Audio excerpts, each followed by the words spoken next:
Du coup, je vous donne la bienvenue dans notre nouvelle étude qui s'appelle Les grands prophètes de l'Ancien Testament. Je ne sais pas si vous le savez, mais il y a une raison pour laquelle, et dans la Bible, dans l'Ancien Testament, il y a ce qu'on appelle les grands prophètes et les petits prophètes. En fait, ce n'est pas du tout une histoire de taille. Il n'y en a pas certains qui mesurent plus d'1,70 m et d'autres un peu moins. En fait, c'est une raison beaucoup plus simple, beaucoup plus évidente. C'est par rapport à la grandeur du livre. C'est par rapport à la quantité de chapitres qu'il peut exister dans les livres. Du coup, les grands prophètes sont donc les prophètes dont il y a un grand nombre de chapitres dans leur livre qui portent leur nom d'ailleurs, hein. Et les petits prophètes, ce sont ceux qui ont des cours, ce sont des courts livres du coup avec que quelques chapitres, 3, 5, parfois un. Donc c'est ça la grande différence entre les grands prophètes et les petits prophètes. C'est pas non plus qu'il y a des prophètes qui ont plus de faveur de Dieu que d'autres. Il y en a qui ont peut-être une meilleure connexion. Il y en a certains qui ont la fibre et l'autre non. Ce n'est pas du tout ça. Et du coup, on va rentrer dans cette étude. On va voir qu'il existe quelques grands prophètes d'après l'Ancien Testament et c'est intéressant pour nous de peut-être nous intéresser un peu à leur vie. Et c'est ça qui va être particulier. C'est qu'on ne va pas faire l'étude forcément des livres en eux-mêmes, on va étudier un petit peu plus leur contexte, leur vie et du coup ce que le Seigneur a déposé dans leur cœur. Moïse avait affirmé, et Moïse ne fait pas partie de ces grands prophètes, hein, dans le sens dont on va l'entendre ce soir, même si effectivement Moïse a été quelqu'un d'absolument important dans le peuple d'Israël, mais c'est l'homme à qui au plus on se réfère à lui par rapport à la loi. Dès qu'on parle de la loi, on parle de Moïse. Et d'ailleurs, si vous ne le saviez pas, les personnes, enfin les étudieux, résument aussi l'Ancien Testament à la loi et les prophètes. Quand la parole elle parle même de la loi et les prophètes, elle parle vraiment de l'Ancien Testament. Et la loi, qui est représentative de la loi, c'est Moïse. Moïse avait affirmé Dieu non seulement comme l'être suprême, mais comme l'être unique, absolu, et par conséquent, sa volonté parfaite, comme la loi aussi qui devait finir par triompher, car toutes les vieillités et toutes les résistances de la créature, eh ben, au bout d'un moment, allaient s'arrêter. C'est sur cette certitude sainte que repose du coup le prophétisme en Israël. C'est en gros parce que Dieu a une loi, parce que Dieu a une volonté qui est parfaite et que Dieu l'a dit, l'exprime. Sur cette certitude repose vraiment tout ce qui est le prophétisme. C'est les tu feras ou les tu ne feras pas de la loi, qui sont des promesses et en même temps des ordres. Tous les peuples, et c'est ça intéressant, tous les peuples dans l'Ancien Testament ont eu des oracles, ont eu des devins. Euh, Israël seul a eu des prophètes. Il y a il y a entre divination et la prophétie deux différences principales.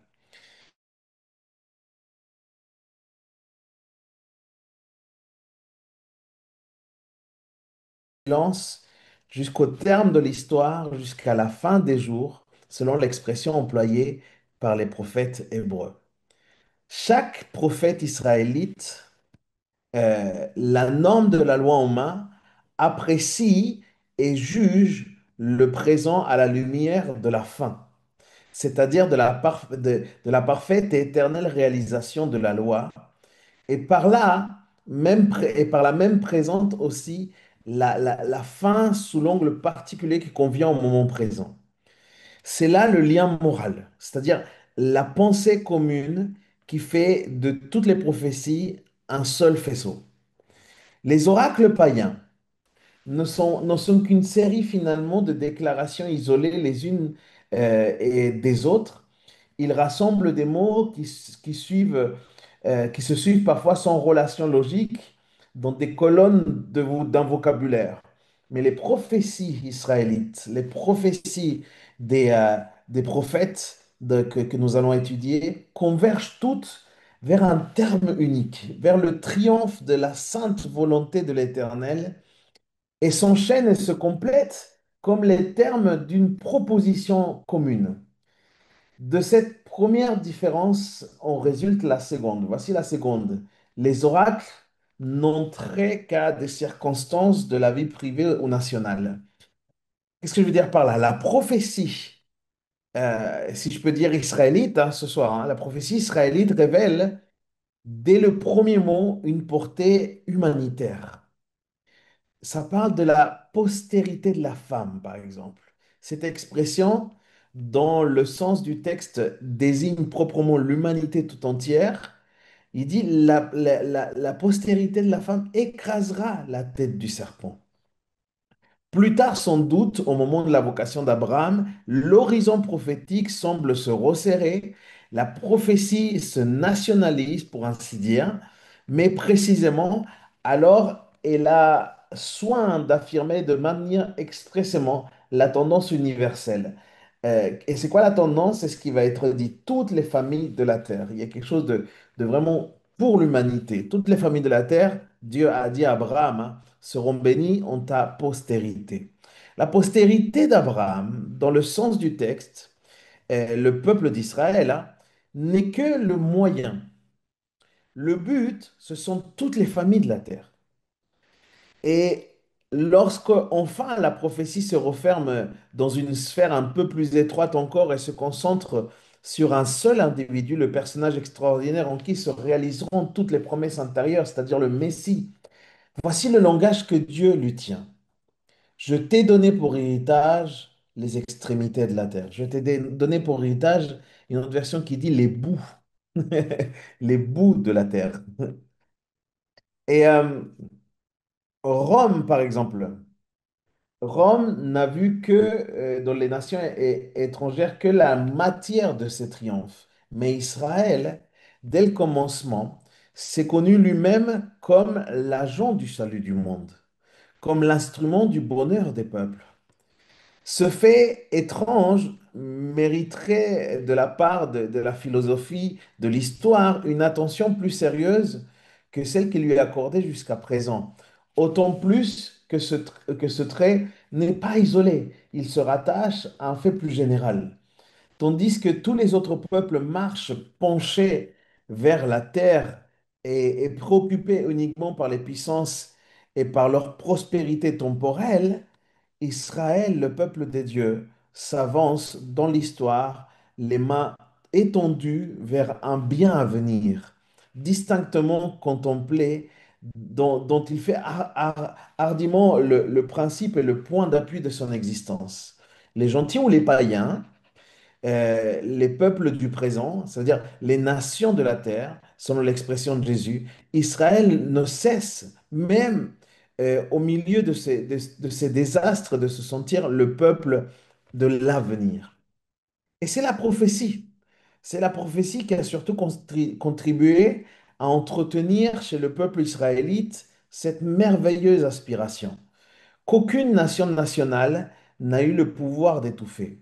Vivante application de la loi divine, de ses promesses, de ses menaces au moment présent, tableau à la fois austère et brillant du triomphe final de cette loi. Elle fut dans tous les temps pour Israël comme le pont entre le présent et l'avenir. Voilà ce qu'a été la prophétie. Aussi, aucune période importante pardon, à aucune période importante, la voix prophétique n'a-t-elle fait défaut à ce peuple élu? Vraiment. Euh, à l'époque de la fondation de la monarchie, David et les chantres annoncèrent dans les hymnes que nous possédons encore d'ailleurs, la propagation sur toute la terre de la connaissance de Yahweh.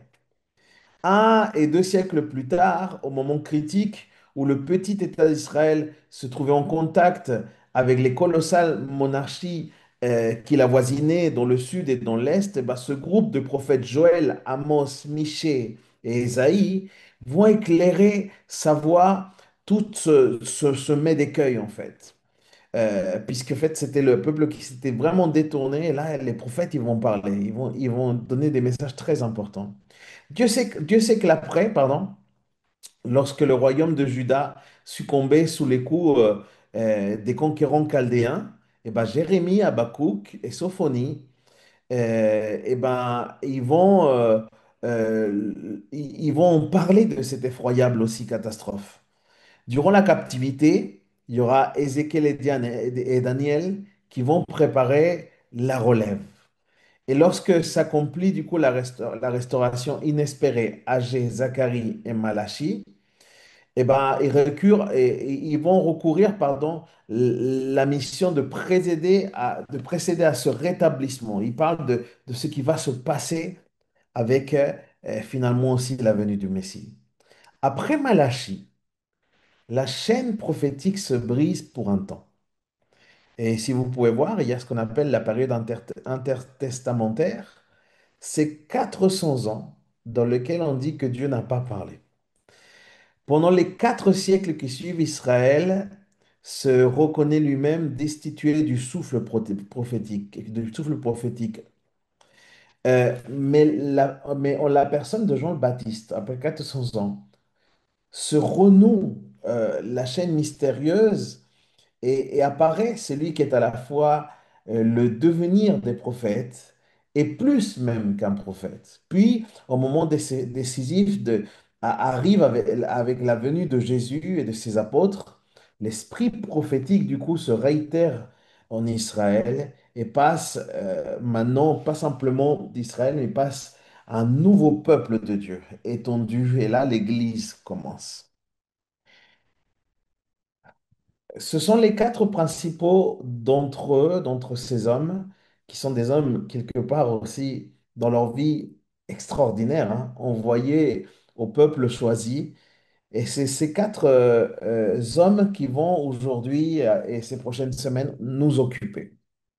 Du coup, je ne me propose pas ni de retracer en détail leur histoire, ni de me livrer à l'étude critique des écrits et de la tradition juive qui leur est attribuée. Mais mon désir est uniquement de signaler le rapport qui existe entre la pensée dominante de leur ministère, euh, telle qu'elle ressort en fait en général dans le livre qui porte leur nom, et la situation morale du peuple à l'époque qu'ils ont vécu. C'est pour ça que je vous disais que mon étude va porter sur vraiment le contexte et qui étaient ces personnes, pourquoi ces prophètes-là dans ce contexte-là. Ces hommes de Dieu, en traçant pour leur temps les grandes lignes du plan divin, ont déterminé pour toujours la direction normale que doit suivre la pensée humaine. L'exécution de ce plan, esquissé par eux à grands traits, nous emporte encore à cette heure. Là, c'est très important pour nous. Nous avons donc encore quelque chose à apprendre de ces 4 prophètes. Les 4 prophètes que nous allons étudier sont donc Ésaïe, Jérémie, Ézéchiel et Daniel. Et ce ne sont pas simplement pour nous des prophètes. Euh, en fait, ça n'a pas été des prophètes de l'Ancien Testament. Je crois que si on arrive à bien comprendre qui ils sont, je crois que ça resterait même des prophètes pour nous aujourd'hui. Parce que ce qu'ils parlent a un grand sens. Commençons donc par Ésaïe directement. Euh, le titre qui formule le préambule du livre de ce prophète place son ministère sous 4 rois. Ésaïe va intervenir pendant 4 rois, 4 royautés qui vont se succéder. Il y a Osias, Jotham, Akaz et Ézéchias. D'après la tradition juive, il aurait même vécu jusqu'à sous le dernier fils de Manassé, par exemple. Il aurait péri si la fin n'est pas forcément la plus simple pour les prophètes. Il était scié dans un tronc d'arbre qui lui servait d'asile au moment où la scie des bourreaux, hein, envoyée à sa poursuite, atteignait sa bouche. Son ministère doit avoir duré à peu près 60 années. 60 ans de ministère pour Ésaïe. On a prétendu que qu'Ésaïe était de race royale. Cette légende n'est probablement que l'expression symbolique de la majesté souveraine de sa pensée et de son style. Mais il ne vient pas d'une race royale. Ésaïe a vécu à peu près à égale distance de la fondation de la monarchie de Saül et David, 11 siècles avant Jésus-Christ, et de sa destruction par Nebuchadnezzar, près de 6 siècles avant notre ère. Euh, C'était une époque critique, un moment décisif dans la vie du peuple. Jusqu'alors, malgré quelques événements fâcheux, tels que la séparation des 10 tribus et une invasion égyptienne sous Roboam, le petit État théocratique s'était admirablement soutenu quand même. Il avait conservé son indépendance, sa prospérité s'était maintenue presque à la hauteur à laquelle ses premiers souverains l'avaient élevé. Assise sur ces montagnes, Jérusalem régnait fièrement sur les territoires de Juda et de Benjamin. Le temple était toujours le foyer de vie, le cœur de la nation. Mais à ce moment se posait une grave question. C'est pour ça que c'est intéressant la vie d'Ésaïe. Cet état prospère, fruit d'un réveil spirituel dû aux travaux de Samuel et de David, devra-t-il durer ou toucherait-il à son terme? C'est ça la question qui se posait. Deux ennemis menaçaient Israël à ce moment-là. L'un, à l'intérieur, c'était la dissolution morale que commençait à engendrer ce long bien-être, ce long confort, hein, parce que Israël était rentré dans un confort après la royauté de David, de Salomon. Mais sous la régularité aussi du culte et de la pompe des cérémonies se cachait de plus en plus d'éloignement de Dieu et d'indévotion des cœurs, en fait. Ils présentaient, en fait, comme s'ils faisaient des beaux cultes à Dieu, mais derrière, leur cœur n'était pas si consacré que ça. Sous l'invocation apparente du nom de Yahweh ou de l'Éternel, grandissait l'amour du luxe, l'amour des jouissances, l'amour de bien-être terrestre. Une oreille exercée comme celle d'Ésaïe entendait retentir du ciel cette sentence. Et regardez ce qu'il va entendre Ésaïe. C'est ce peuple m'honore des lèvres, mais son cœur est bien éloigné de moi. Le niveau moral du peuple baissait au lieu de s'élever. L'autre ennemi qui menaçait du dehors, ça c'était l'ennemi de l'intérieur. Mais voici l'ennemi de dehors, c'était la puissance assyrienne, les Assyriens qui grandissaient à l'Orient. Semblable à un torrent dévastateur, elle commençait à se faire entendre de l'autre côté du désert, euh, sous des sourds grincements, placé comme il l'était entre ce pouvoir naissait et la veille de la monarchie égyptienne, hein, le petit État de Juda, et pouvait être tenté justement de se jeter dans les bras de ce dernier pour échapper aux Assyriens. En gros, se corrompre et commencer un pacte avec les Égyptiens, ou de se faire appui, c'est-à-dire bientôt un maître pour se parer au coup dont l'Égypte menaçait d'ailleurs sans cesse.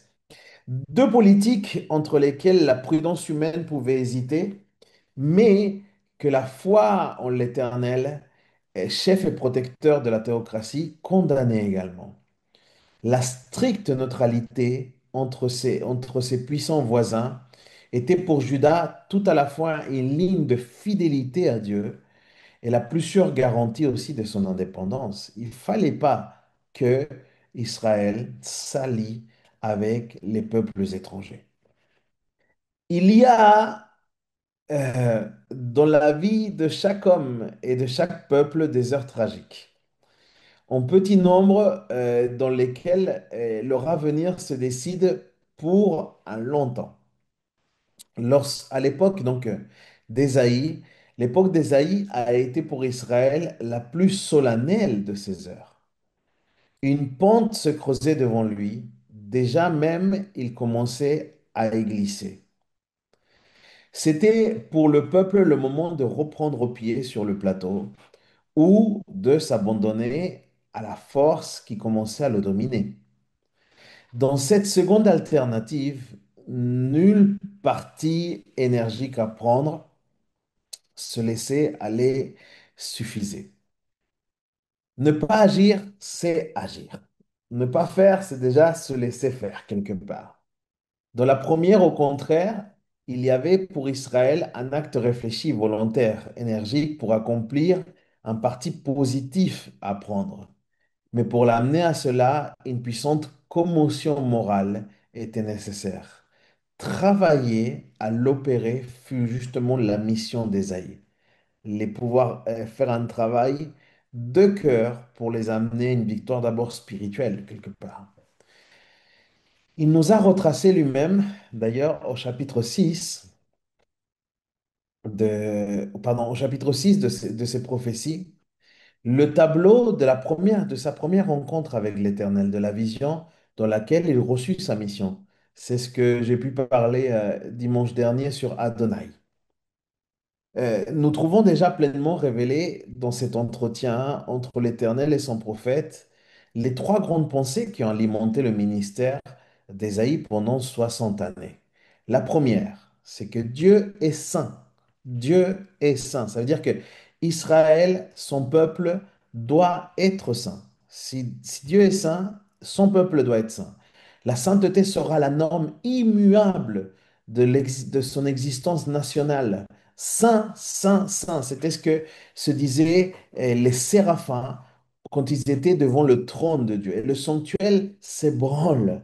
Ésaïe entrevoit soudain, avec clarté, et avec une clarté terrifiante, le péché du peuple et le sien. Ils se sont comme mortellement frappés à cette vue. De là, la seconde pensée.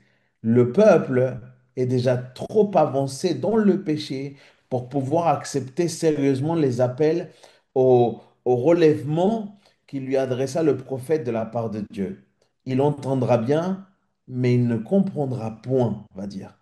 Le peuple a entendu, mais ils ne vont pas comprendre. Pour purifier ce peuple, que Dieu n'appelle déjà plus mon peuple, eh ben, la parole ne suffira pas. Il faudra un grand châtiment général. Et jusque à quand? Ça va être une expression qui va beaucoup revenir dans le livre d'Ésaïe. Et jusque à quand durera l'endurcissement, demande le prophète. Jusque, jusqu'à ce que les maisons et les villes soient désolées et que leur pays soit resté dans le désert bien longtemps, répond le Seigneur. Mais serait-ce là le terme de la perspective prophétique? Eh bien non. Voici la troisième pensée du coup que reçoit Ésaïe. Comme du creuset, le métal sort réduit, mais pur, ainsi à la suite du jugement qui frappera deux fois le peuple, demeurera un résidu saint, le germe du vrai peuple d'Israël. Et c'est pour ça qu'il a écrit ce texte. Il en viendra en une deuxième partie qui sera de nouveau broutée. Mais comme le chêne dont le tronc a été coupé pousse des rejetons, de même restera en Israël une semence sainte. Ainsi, et notez bien ça, la sainteté comme norme, le jugement comme moyen et le saint reste comme résultat. Voilà les trois pensées fondamentales de ce divin dialogue de base qui va entretenir tout le ministère d'Ésaïe. Voilà ce qui va distinguer le ministère d'Ésaïe. Voilà sur quoi Ésaïe va pouvoir travailler et va être missionné. Elle résume, si j'ose dire, toute la philosophie religieuse du prophète, toute la philosophie de sa consécration. Philosophie d'ordre évidemment supérieur à celui de la simple sagesse humaine et descendant à ce même Sinaï d'où était émanée la loi. Sur la ligne du premier de ces trois principes se découvrent au regard d'Ésaïe les brillantes perspectives de la venue royale du Messie et de son règne de sainteté et de paix. Et là, si vous voulez bien aller avec moi, on peut lire ce texte ensemble si vous le voulez. Ésaïe chapitre 9, versets 5 à 6. Ésaïe chapitre 9, qui est un chapitre connu. Et on va lire même, on va lire même du verset premier jusqu'au 10, si vous le voulez bien. D'abord, 5 à 6, il dit, un enfant nous est né, un fils nous est donné. Le manteau royal est placé sur son épaule. On le nomme merveille, conseiller, Dieu fort, Père d'éternité, prince de paix.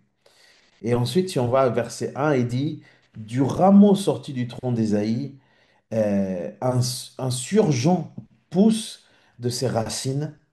L'esprit de l'Éternel demeure sur lui, l'esprit de sagesse et d'intelligence, l'esprit de conseil et de force, l'esprit de la connaissance et de la crainte de l'Éternel.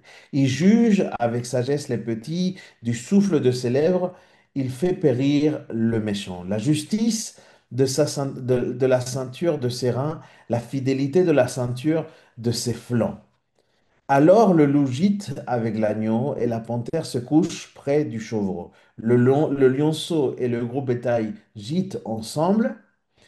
Un petit garçon les conduit. L'enfant qu'on allait joue près du trou de la vipère. Celui qu'on sèvre met sa main au gîte du basilic.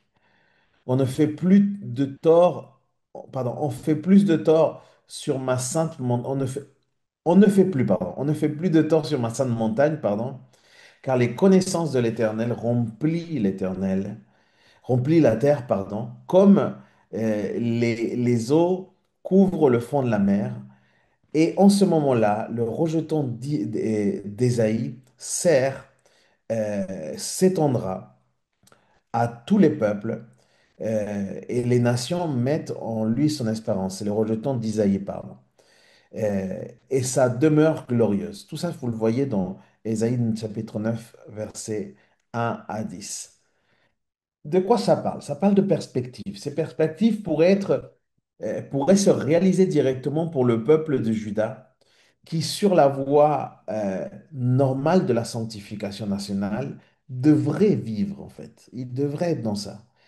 Mais l'état moral de ce peuple ne permet pas d'attendre un mode d'accomplissement de la prophétie euh, qui soit la récompense finalement de la fidélité. Deux vices rendent Judas incapable de répondre dans l'état et il se trouve au dessein de Dieu. D'un côté, la dévotion purement extérieure dont il fait son oreiller de sécurité et de l'autre, le penchant à l'idolâtrie et à tous les vices qui s'y rattachent finalement. Un triangle, un triangle sévère, euh, pardon, un triage sévère doit donc intervenir dans la masse formée d'éléments hétérogènes. Sion ne peut être sauvé que par le jugement. Et c'est ça qu'on va trouver finalement dans Ésaïe chapitre 1, verset 27. Ce verset-là va confirmer que le jugement va être nécessaire. Cette nécessité n'est pourtant pas une fatalité. Elle est toute morale finalement. Elle est à la charge d'Israël seul. Il eût été libre d'y échapper, mais Ésaïe lit le contraire dans le présent et dans l'avenir.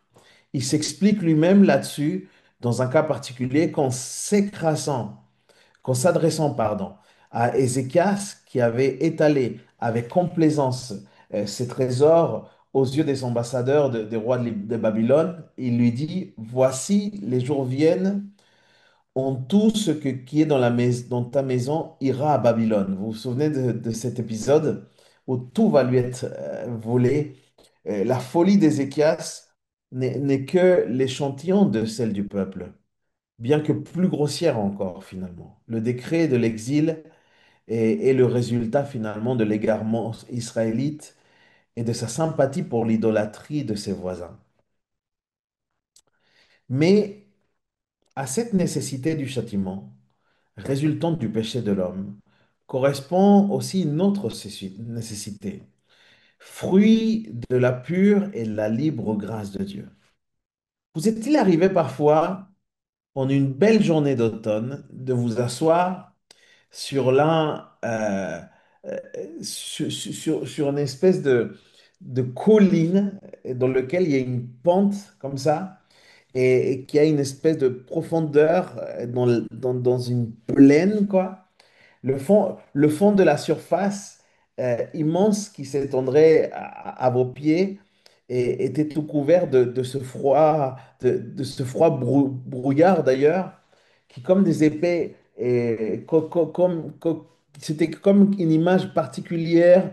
Et je me suis retrouvé une fois comme ça dans un lieu qui donnait même sur un lac, où c'était dans une certaine hauteur. Eh bien, pendant quelque temps, euh, mon regard pouvait être peut-être un peu mélancolique à cause de ce brouillard, à cause de cette condition d'automne. Puis soudain, il y a comme un instinct de pouvoir voir un petit peu plus loin. Et c'est comme si il y a un changement radical parfois, justement à cause de la journée. On est en Bretagne, et ici aussi on a un phénomène particulier comme j'avais vécu ce moment-là. C'est que d'une saison, j'ai l'impression d'être passé d'une saison euh, tout à fait d'automne à une saison presque estivale, quoi. Et en fait, c'est ce qui va se passer aussi dans l'image de ceux qui vont vivre aussi le peuple. Ils vont comme changer de saison et ils changent constamment. Parce qu'à un moment, ils sont dans la bonne saison, et à un moment, c'est comme s'ils sont dans une mauvaise saison. À l'époque où prophétisait Ésaïe, l'avenir du prochain Israël se découvrait, se découvrait sombre à sa vue. Pourquoi? Parce que la décadence morale, elle commençait. L'œil du prophète mesurait avec effroi la rapidité de cette pente, comme si ça descendait d'un coup, la violence et la profondeur de l'inévitable chute. Mais au-delà et au-dessus de cet abîme de péché et de châtiment resplendissait aussi son regard, le plus glorieux à venir, ça veut dire un double salut, puisque ce que Ésaïe voyait n'était pas simplement le salut du peuple, il voyait le salut de l'humanité. Au premier plan, du coup, une délivrance temporelle qui pouvait voir la restauration nationale après le jugement purificateur de sa captivité, mais sur un second plan, plus éloigné et plus élevé, le vrai, l'éternel salut, la réconciliation d'Israël et de l'humanité avec le ciel, l'établissement du règne de Dieu sur toute la terre au moyen du résidu saint de ce peuple à part qui sortirait du creuset de ce châtiment. Du coup, comme agent des deux délivrances, Ésaïe contemple deux personnages. Le premier sera un roi païen, car une fois envoyé en exil, Israël n'a plus de roi national. Ce roi étranger, Dieu l'appelle son roi, ainsi que le Messie lui-même. C'est comme un Messie suscité par une œuvre temporelle au sein des païens, au sein des gentils. Son nom sera Cyrus. Cyrus Koresh de Kurush, le mot persan qui signifie soleil, et qui peut-être à cette époque était un titre dynastique comme le nom Pharaon par exemple. Et si on va dans Ésaïe chapitre 44, et même chapitre 45, si Ésaïe chapitre 44, verset 27 par exemple, il dit, voici ce que dit l'Éternel. Koresh est mon berger. Il exécutera ma volonté. Car j'ai dit à Jérusalem, elle sera rebâtie, et du temple, il sera refondé. Ainsi parle l'Éternel à son roi Koresh, pour l'amour de mon serviteur Jacob et d'Israël mon élu, je t'ai appelé. Chacun sait que Jérusalem Et le temple fut rebâti à la suite d'un édit rendu par le jeune conquérant persan Agradatus, nommé aussi Cyrus, l'an 536 avant notre ère, avant Jésus-Christ. Mais cette restauration politique ne sera que le premier degré du salut. Ésaïe contemple la venue d'un autre personnage. Un autre personnage qui complétera finalement l'œuvre qui a commencé. Et c'est le serviteur de l'Éternel. En un sens, Israël tout entier porte déjà ce titre. Les prophètes le possèdent dans un sens un peu plus spécial. Mais cet envoyé seul le réalisera d'une manière parfaite. Et c'est le Messie lui-même, chargé d'accomplir ici-bas la plénitude du décret divin. Et pourtant, chose remarquable, Ésaïe ne le voit plus. Ne le voit plus comme au commencement, saint de force couronné de gloire, assis sur le trône de David, son père. Ces ravissantes espérances ne sont plus retractées, sans doute. Un jour, elles se réaliseront aussi. Mais pour le moment, Ésaïe le contemple chargé d'une autre tâche qui est la condition préalable de sa royauté. Comme Israël doit pour ses péchés passer par le jugement de la captivité, comme le monde est sous le poids de la condamnation universelle, ainsi un jugement doit atteindre le serviteur de l'Éternel. Sa condamnation seule enlèvera, définitivement celle d'Israël et du genre humain tout entier. Et c'est comme victime qu'Ésaïe voit apparaître le Messie. Avant de devenir le prince de la paix, tel qu'il avait été contemplé dans le commencement, il sera d'abord un homme de douleur. Et ça, c'est Ésaïe qui le perçoit. Et c'est ça qui est intéressant dans la vie d'Ésaïe. Allez avec moi dans Ésaïe 53. Ésaïe 53. Qui a cru à notre prédication? Et à qui le bras de l'Éternel s'est-il révélé? Il monte comme un faible arbuste, comme un rejeton sortant d'un sol aride.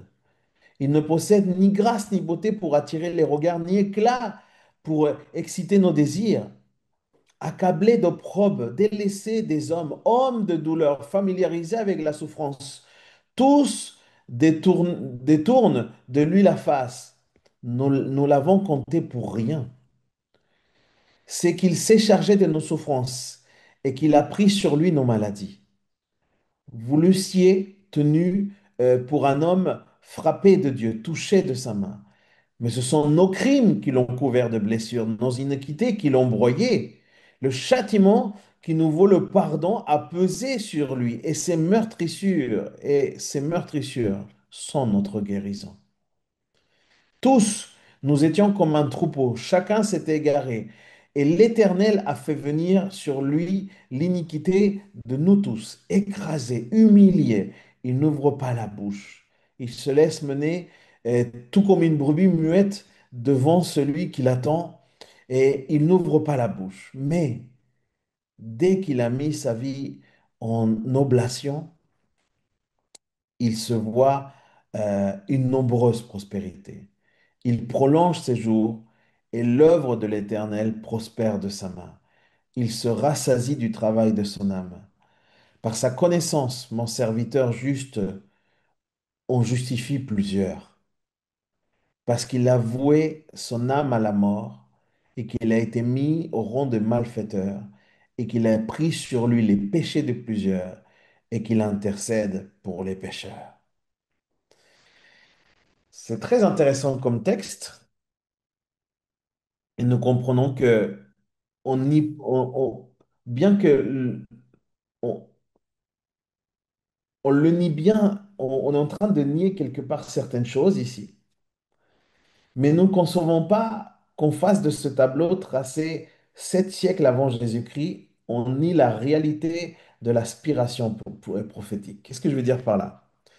Tous les subterfuges rationalistes, pardon, par lesquels on applique cette description à la nation israélite, souffrant pour les païens ou à la collectivité des prophètes, souffrant pour la nation, échoue contre un seul mot, l'homme de douleur, qui ne peut s'appliquer qu'à une seule personnalité.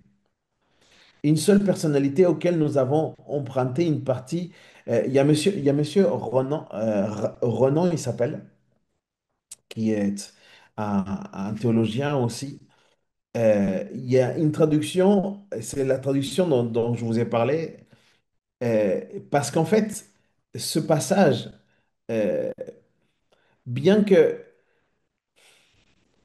en fait, aussi, on peut appliquer à ces passages, on peut appliquer ces passages à quelqu'un qui aurait pu ignorer finalement la grâce qui lui était faite. Et le peuple ne comprenait pas forcément que le Messie allait venir faire cette œuvre-là. Euh, qu'on le dise ou qu'on le juge, le péché du monde expié, le dessein de Dieu accompli, l'intercession éternelle exercée par un juste quelconque égorgé par Nabuchodonosor n'était pas là en comparaison avec cet homme de douleur. Qu'est-ce que je veux dire par là? Le Messie, abreuvé d'humiliation, n'est pas celui qui répond aux aspirations faussées de la masse charnelle du peuple. Le peuple d'Israël ne voulait pas d'un Messie qui, quelque part, soit victime. Et il est là le point central. Et Ésaïe le voyait et le comprenait. Qui a cru à notre prédication? C'est pour ça qu'il dit ça. Qui a cru à notre prédication? Le prophète lui-même, en commençant ce tableau, il va le dire. Ésaïe, longtemps, ce fidèle serviteur de l'Éternel s'écria dans ces nuits de veille et de prière. Il va dire ça, Ésaïe 49, verset 4, il va dire, j'ai travaillé en vain, j'ai consumé ma force inutilement et sans fruit. Mais la réponse de l'Éternel, elle est magnifique. Il va dire, c'est peu de choses, le verset 6 encore d'Ésaïe 49, c'est peu de choses que tu sois mon serviteur pour rétablir les tribus de Jacob et pour rassembler le reste d'Israël. Je t'ai établi pour porter la lumière aux nations, pour être mon salut jusqu'au bout de la terre.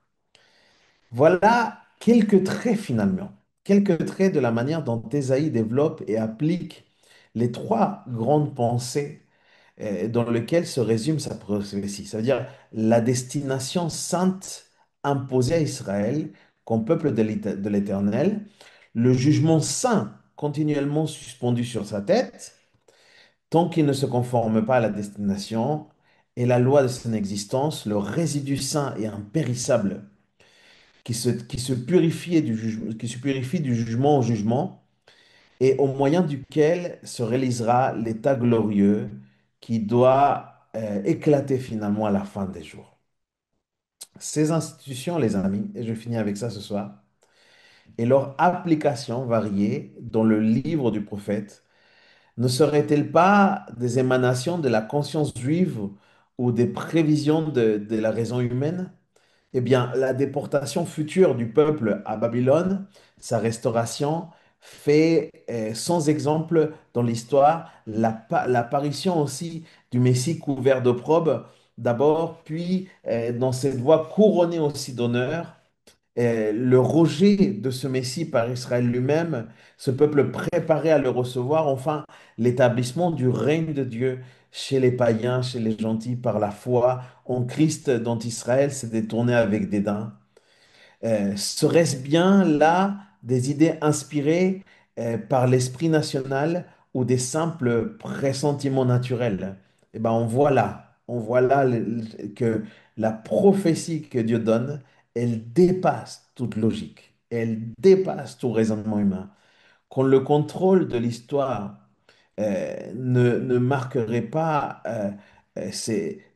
quand le contrôle de l'histoire ne marquerait pas ces pensées d'une divine empreinte, leur contenu même suffirait à les relever à la source. Un tel souffle, en tout cas, de sainteté émane du cœur humain, il émane du cœur aussi d'Ésaïe. Ce nom, le nom qu'Ésaïe anime a donné à Dieu dans le livre, c'est le nom saint. S'il y a un nom que Ésaïe veut que les gens retiennent de Dieu, c'est le Saint d'Israël. Voilà ce qu'il dit. Il est le Saint d'Israël. Et cette dénomination résume, on le voit, sa prophétie tout entière. Elle signale également, d'une manière frappante, le rapport entre son ministère et l'époque aux besoins de laquelle il avait cette mission à répondre. Et ça, c'était Ésaïe et un petit peu le contexte de sa personnalité, de ce que Dieu lui a demandé et de la réalité des jours d'Israël à ce moment-là.